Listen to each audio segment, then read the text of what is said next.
All too often, there are so many Black men who are getting shot in this community, and we're having to say the same thing every single time. Almost 3 years ago, on November 19th, 2022, a Portland police officer shot 30-year-old Immanuel Clark-Johnson, known as Manny. He died in the hospital a few days later. Yesterday, Portland City Council approved a $3.75 million settlement with his family, who sued the city for a wrongful death. City Council approved it unanimously, and many of them took that opportunity to air concerns about the Portland Police Bureau and how much the city has had to pay out because of police actions. Here's what happened in this case. The night of the shooting, police were called to a report of an armed robbery on Southeast Powell Boulevard just after midnight. Police spotted a car nearby they say was driving recklessly.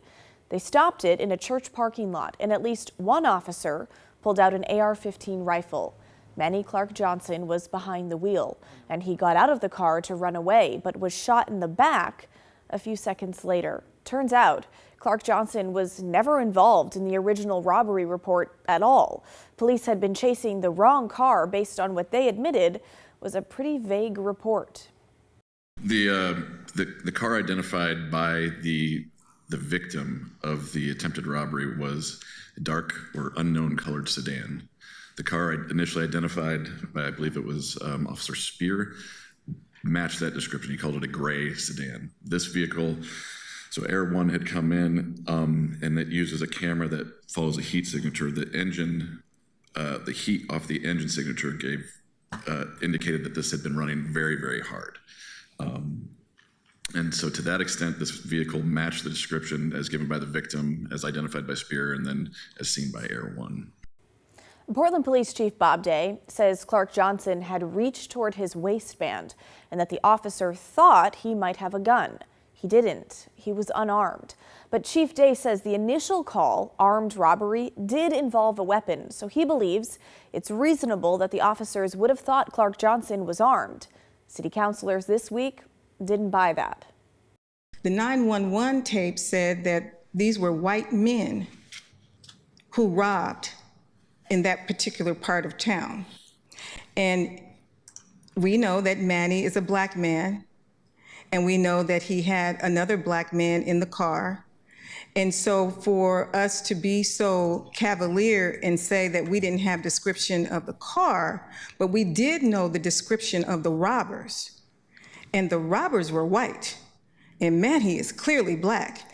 Manny was running in one direction, and the police were following him. They assumed that he had something in his waist, and that's why they shot. But Manny was shot straight in the back. He didn't have an opportunity.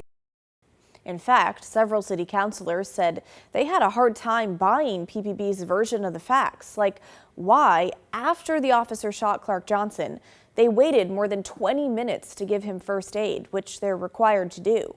The lawsuit claims that Clark-Johnson would have likely have been able to survive his injuries if he had been taken to the hospital sooner. Well, Chief Day said it was because officers had to secure the perimeter first. I guess I don't understand how one officer can't go administer aid while several other officers are securing the scene, because I've seen soldiers do that kind of maneuver in battle, in combat. You can secure someone and administer aid while your buddies are also engaged in live combat. And it's really hard for me to square that with a situation where 23 minutes goes by where somebody has taken a high velocity bullet to their back. Chief Day said that while police policy says they must render aid, he wasn't sure if there was a requirement around how quickly they do so. And he said he disagreed with Councilor Mitch Green's analogy because police officers aren't in a military combat situation. But several city councilors were on Councilor Green's side. I actually don't think the analogy of a combat veteran applying medical aid that Councilor Green brought up is unfair at all, because for Black men on our streets, they are being treated as enemy combatants by our police officers. When a call to 911 says that the people that our police are supposed to go after are absolutely white, that was, I believe, the phrasing that the 911 call taker used, and yet you go to a vehicle that does not match that description, and none of the people there match the description, this is just such a massive injustice, such a massive miscalculation, and there is nothing that we could do to possibly make up financially for this man's life being taken. After the shooting, the officer was completely cleared. Chief Day decided no police use of force policy had been broken, and a grand jury did not bring charges. The officer remains on the force to this day and did not receive any discipline for the incident. And it continues to happen, that no officers were found in needing discipline or training, that this officer was patted on the back and given an attaboy and sent back out to do his duty. I'm shocked that in 2025 we are continuing to have this conversation. I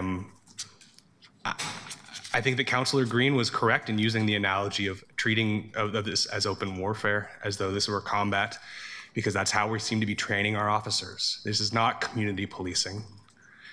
This is not what anybody in our community expects. This was done with callous hearts.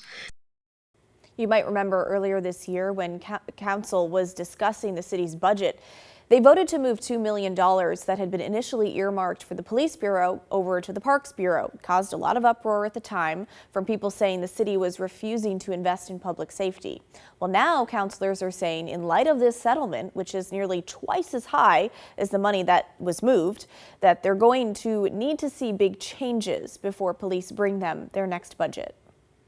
I cannot believe that we are sitting here after the fights that we've had in this chamber about dollar amounts to try and fully fund a public safety bureau, that we are now having to continue to find ways to fund deeply unaccountable police officers' actions. I cannot believe that this officer is on the streets, this and dozens of other officers who are just willfully hunting people in our community who had nothing to do with this.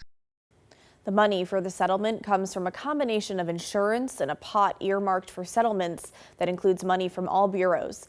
Councillor Samir Kanal said this settlement will affect how much they're able to give to each bureau during the next budget process. Okay, now we want to know what you think, either about the case itself or what City Council had to say about the settlement. You know the drill. Email the story at kgw.com or call us and leave a voicemail, 503-226-5090.